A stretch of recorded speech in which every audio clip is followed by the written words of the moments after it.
Okay, welcome. In today's video, we are going to discuss the new 2020 application 2020 compliance. And this is a tool that you can use to manage your subcontractors and manage and track their subcontract insurance certificates. If you click in the bottom right-hand corner, you can see that there are some chapters that we've indexed to this video. So if you want to skip certain parts, just click on the chapters and go to the part that is most relevant to your needs. So in this video, the chapters that we'll be looking at is first, we're going to talk about setup, and we're going to divide that into two different parts. Setup on the company level, and then also setting up a vendor.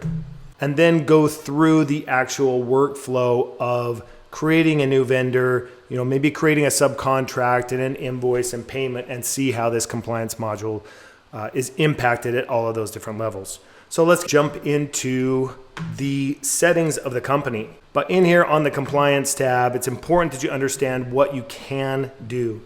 So first of all, I'm just going to put this in edit mode. The first thing that we want to do is we want to specify internally who our compliance manager is. And the reason that this is important is because the emails and notifications that get sent out are going to be sent out on behalf of, in this case, Vin Diesel at Hindsight Technologies. So it's important that Vin Diesel have an email address to be able to receive these notifications. The next thing we have below this is notify on send. So as these emails are being sent out of the system automatically to our subcontractors, we also can specify whether we want Vin Diesel to receive a notification every time a subcontractor receives a notification. Allow override. This is going to allow the system to override warnings that happen. For example, if you do not want to pay a subcontractor if their insurance certificates are expired, then if you have allow override, that will allow you to make that payment. So we're going to go ahead and leave it on so that we can show you what's happening. Here on the email templates, we have our automatic reminders, our contract compliance, and our manager notification. Down below, we have the insurance reminder frequency.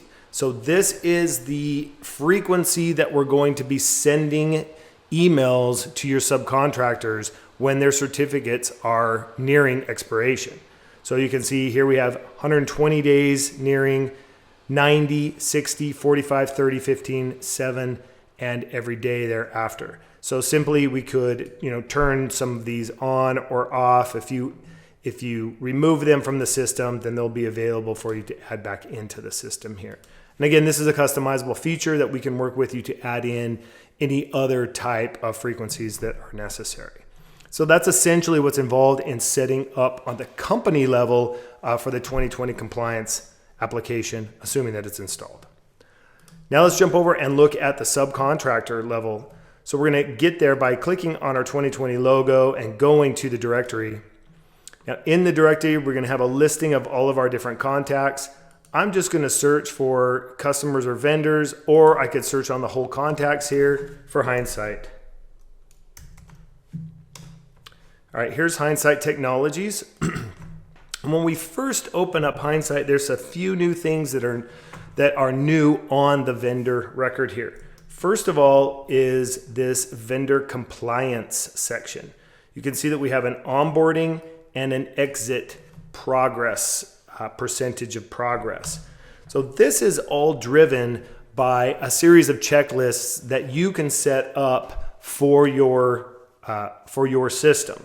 So we set that up here, and you can come under the configuration and say, when I am onboarding a new subcontractor, I need to do 1, 2, 3, 4, 5, 6, and you can add in as many as you want here.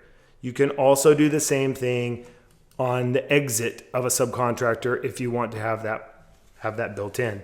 So let me show you how this actually has impacted that vendor. Let's come back over here to our contacts list and go back to Hindsight. If I look at the new tab, compliance, that's opened up here, we'll scroll down. Now I can see that there are two new sections, checklists, onboarding and exit. And these are showing the checklist steps that we set up earlier.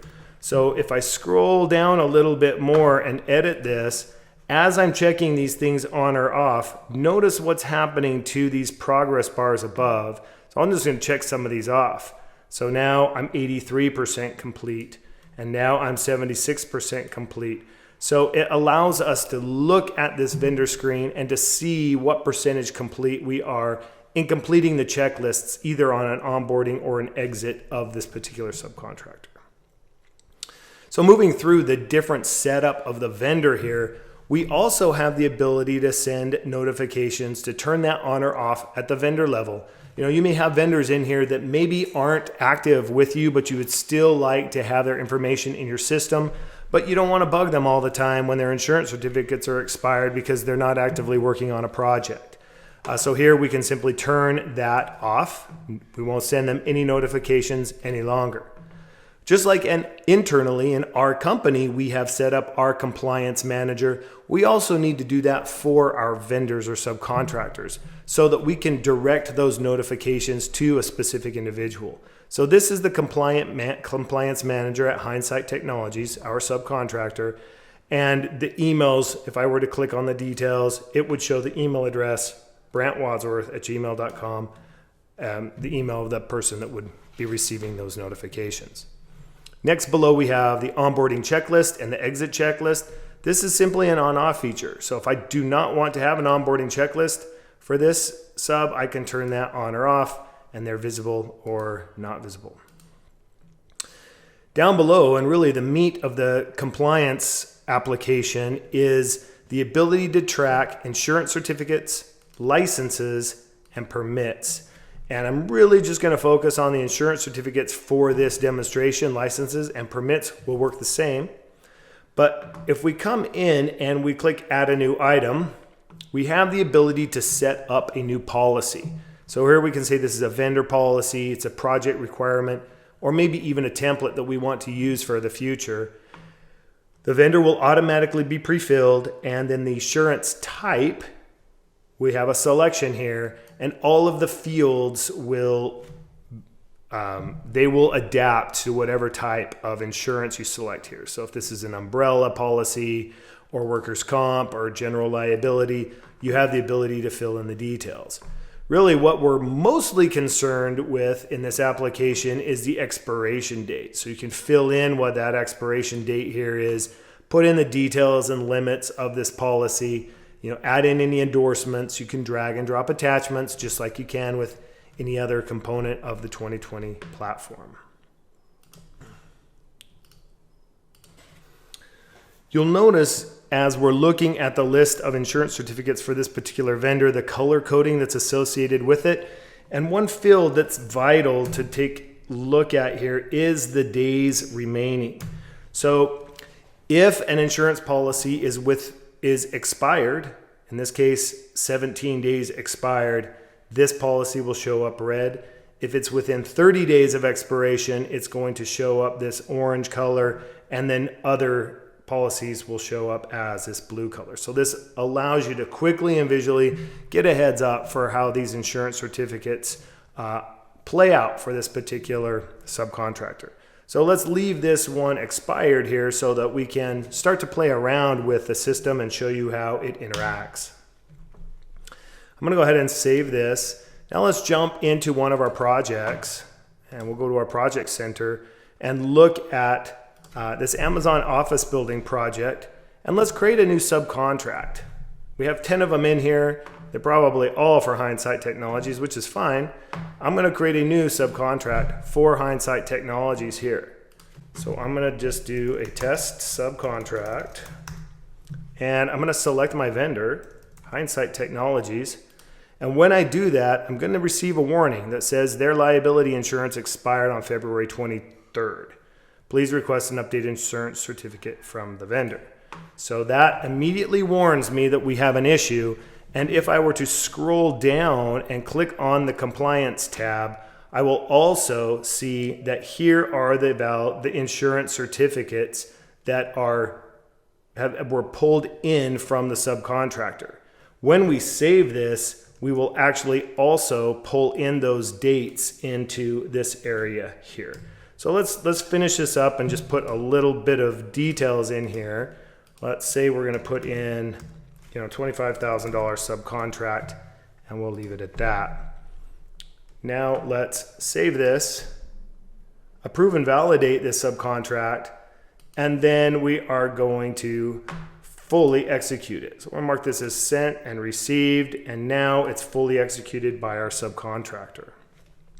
So if I again were to come and look at this compliance, now we have pre-filled the dates in here. So when you go to print out this subcontract to your sub, those dates can pre-fill onto the printed form. So we've received a warning so far. Now let's go ahead and enter an invoice for this subcontract.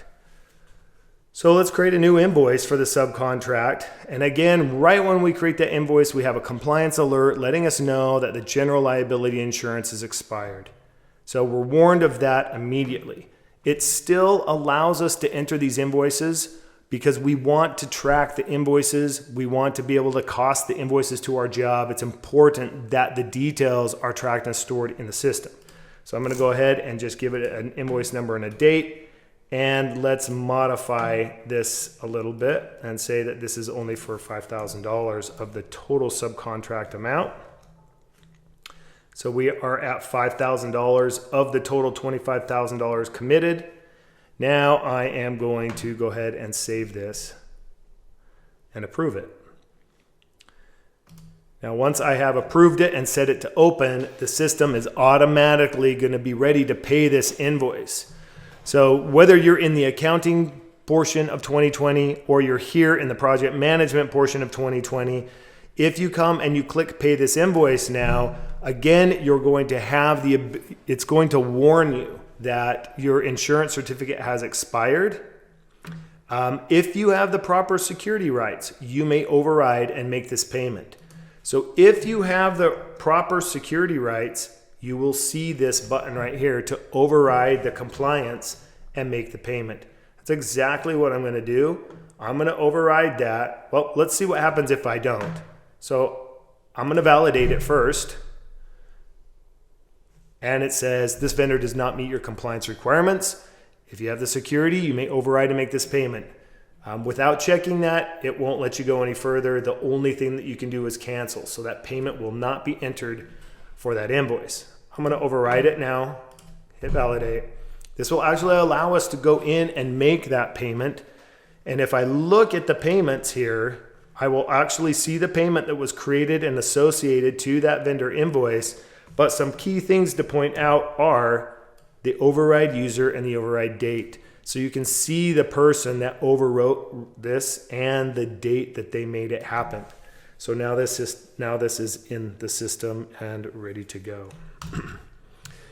So that essentially is the 30,000 foot view of what the compliance module is. Would love to answer any questions with you specifically, directly, one-on-one. Just reach out, let us know how we can help. As always, let us know how we can improve this and make this a more usable application for you and your business.